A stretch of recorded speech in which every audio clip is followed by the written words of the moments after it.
తెలుసుకోవాల్సిన one of the important thing అండి. మనకి చిన్నప్పటి నుంచి కొన్ని హ్యాబిట్స్ కొన్ని రిపీటెడ్‌గా చేస్తూ ఉంటాము. అన్‌కాన్షియస్‌గా చేస్తూ ఉంటాము. అంటే మనకే తెలీదు మనం అలా చేస్తూ ఉంటామని. ఫర్ ఎగ్జాంపుల్ కొంతమందికి ఎవరైనా ఏమన్నా అనగానే కోపం వచ్చేస్తుంది. ఆ కోపంలో ఏం మాట్లాడతారు? ఎలా బిహేవ్ చేస్తారు? అనేది వాళ్ళకి తెలీదు.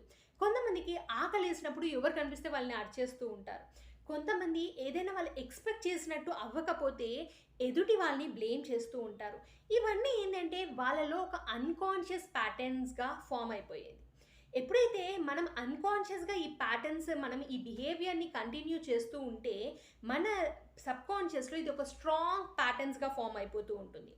కాబట్టి ఎప్పుడైతే మనని మనము కాన్షియస్‌గా ఆ బిహేవియర్స్‌ని అబ్జర్వ్ చేస్తే ఫర్ ఎగ్జాంపుల్ మనకి ఎవరైనా మనని ఏమైనా అన్నప్పుడు మనకు కోపం వచ్చిందనుకోండి, మనని మనము ఆ కోపం వచ్చినప్పుడు ఎలా బిహేవ్ చేస్తున్నామో కాన్షియస్‌గా అబ్జర్వ్ చేయడం వల్ల, మనకి ఆకలేసినప్పుడు మనం ఎలా బిహేవ్ చేస్తున్నామో అనేది కాన్షియస్‌గా అబ్జర్వ్ చేయడం వల్ల, ఇలా రిపీటెడ్‌గా కాన్షియస్‌గా మన బిహేవియర్‌ని అబ్జర్వ్ చేస్తే, ఆ హ్యాబిట్స్ అనేది మన నుంచి వెళ్ళిపోతుంది.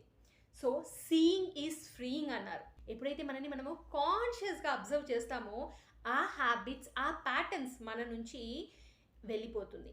సో, మీలో ఇలాంటి ప్యాటర్న్స్ ఏమన్నా ఉన్నాయా? సో, కాన్షియస్‌గా అబ్జర్వ్ చేస్తూ ఉండండి. Have a great day.